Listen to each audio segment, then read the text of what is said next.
Hardspace shipbreaker. Is it worth a buy? Let's read the words of the developer. Equipped with cutting-edge salvaging tech, carve and slice spaceships to recover valuable materials. Upgrade your gear to take on more lucrative contracts and pay your billion credits debt to Lynx Corporation. Before we start, guys, let's have a look at the graphical options. There you go. What do you actually do, though? What is the game actually about?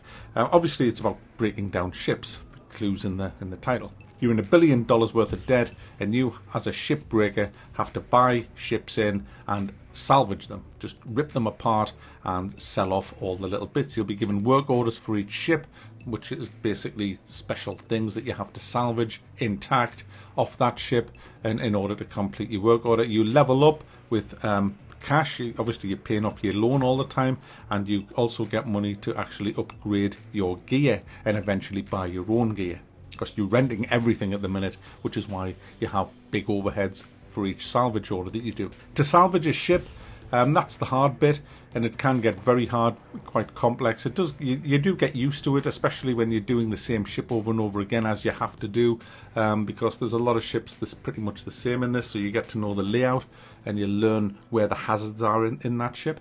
But basically, you've got to be careful. You've got to scan the ship, look for pressurized compartments, because if you just go cutting through a wall into a pressurized compartments, you're going to get a big explosion. You also get components that you have to salvage from the ships, and they are very volatile. You have to handle them with care, and if you don't, well, you'll face the consequences of another explosion. Now, the ship that you're breaking down is in this kind of dock place, and at each side of the ship you have two huge kind of holes. One is for processed stuff, and the other is a furnace for shit stuff, like just aluminium and that. Oh, sorry, aluminum, Americans. Aluminum, what the...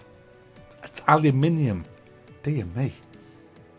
And below the ship is the barge. That's where all the valuable stuff, the really valuable stuff and the components is sent. And to send things on the merry way, you have a grapple. You press your left mouse button and hold the button down, and that will grab onto anything, and then you just swing it around with your movement of your mouse, or if you're using a controller, and then you press the F key, and it gives a big kind of boost to it and sends it flying in the direction that you're facing. Now, obviously, you can't do that with huge bulkheads and things, so you have these things called tethers, and that's where your right mouse button comes in. You fire a tether at something, hold the right mouse button down, and then point it where you want it to go, and that tether will pull that part of the bulkhead or whatever it is towards the place you want it to go. You might need 2 or 3 tethers depending on how big the actual part of the ship that you want to move. But to get that bit of ship loose, you've got to go inside that ship, find all the points, usually marked with yellow and black stripes, the bits that you have to cut with your cutting torch thing. Your cutter has a few different modes, and these can get better as you upgrade and you can get more stuff. Now, the fun part is definitely learning how to tackle each ship. You have a scanner that can scan into the ship. You've also got oxygen you've got to watch out for, and you've got jump jet fuel you've got to watch out for, and of course damage to your gear, suit and all that. Everything has to be repaired. But as you go in through the airlock of that first ship and you start depressurizing the ship from inside so that it doesn't go pop, then you see different things. You might be bits of scrap left over, there might be an oxygen tank there you can salvage and things like that. But you're looking for the main components of the work order, which you press tab and you'll see that on your screen in the top right, and you've got to look at how you're going to get these things out of the ship. I generally take the floor out first when I can and just pull that to one side and send that through the processing tube, then start taking out the sides, being careful not to make sure there's nothing attached to the sides that's volatile, because that can be bad, as I found out when I blew the whole freaking ship to pieces. Honestly, by the time I'd finished salvaging one of my ships, in fact 3 of my ships, you'd think they'd been attacked by the entire fucking Klingon fleet, guys.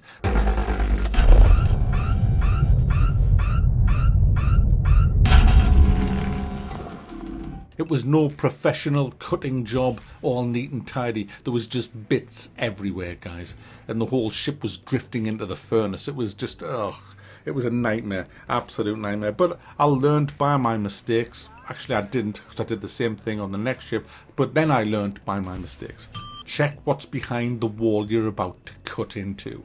as you get used to the game, you kind of get used to going into the panels behind the walls and finding power cells and things like that, stripping out all the seats and the electrical components, the mechanical components, throwing all the aluminium in the right place, getting all the specialist stuff and sending them down below to the barge, and you will make a tidy amount of money on each ship. And it's like, oh wow, I made all that money.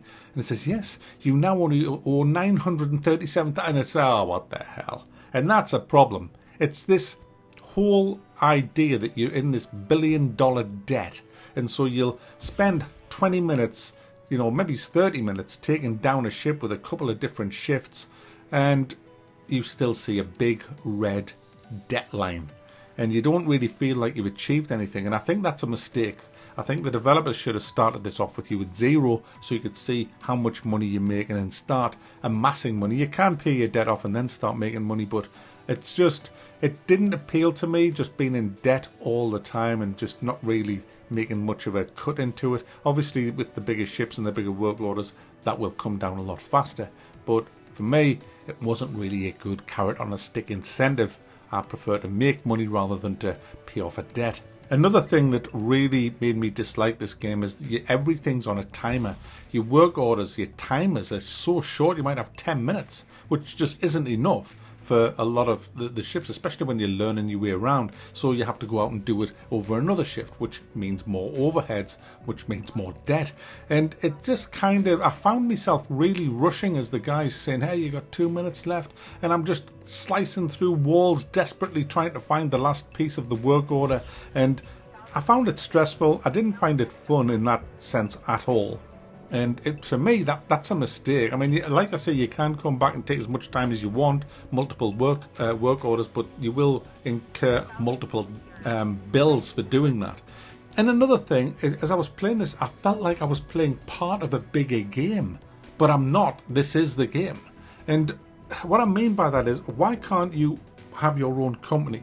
Build your own company and have competitors out there, and you're competing directly against them, bidding on ships to salvage. And then, if you bid too high, shit, can I get enough money off this ship? Like it was like when I reviewed Barn Finders the other week. That was the big problem with Barn Finders. The actual game itself wasn't too bad, but it was the lack of a bigger picture objective. I mean, I'm from old school games like tycoon games, Railroad Tycoon and all that, where you've got a great game, but you're also competing against them lot, and we don't seem to get that in games now. It's almost like people are making part of a game now and say, oh, look at this, isn't that great? It is, yeah, but what else is there?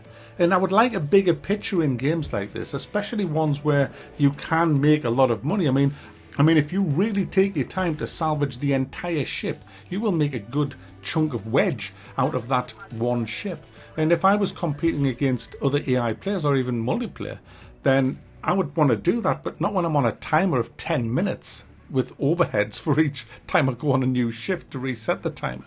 So for me, it's kind of a bit of a disappointment, which I'll reflect in the score. I still think it's worth a buy because we don't have anything quite like this, but it could have been and should have been way better than this. But it isn't a lot of money. It's about £21, and I know you can get this cheap on Green Man Gaming. So if you click the link in the description, that'll take you there, and you can also help the channel by grabbing it on there if you want to. Another thing that's in this game's favour, because I have been quite critical of it, is that the game is still in early access. In fact, it's just released into early access. So who knows? I don't know the actual roadmap for this, but who knows, further down the road the developers may add such a feature where you can have your very own company and compete against other companies. We don't know, guys. We'll just have to wait and see. So there you go, guys, that's Shipbreakers, and I'm sure that will appeal to quite a few people on my channel. But bear in mind, guys, it's going to get old quite quickly because there is no real depth after you've salvaged a ship or two. You're just going to be doing that over and over again. The ships do become more complex, the puzzles become harder, you have to scratch your head a bit and work out how you're going to get around certain things, going pop and bang and all the rest of it. That's the fun, that's the game. If you like that, then you should definitely buy it because for that reason it's fun. But if you were looking for that bit of depth, if you're used to that bit of depth, bit of competition, you're not going to find it here.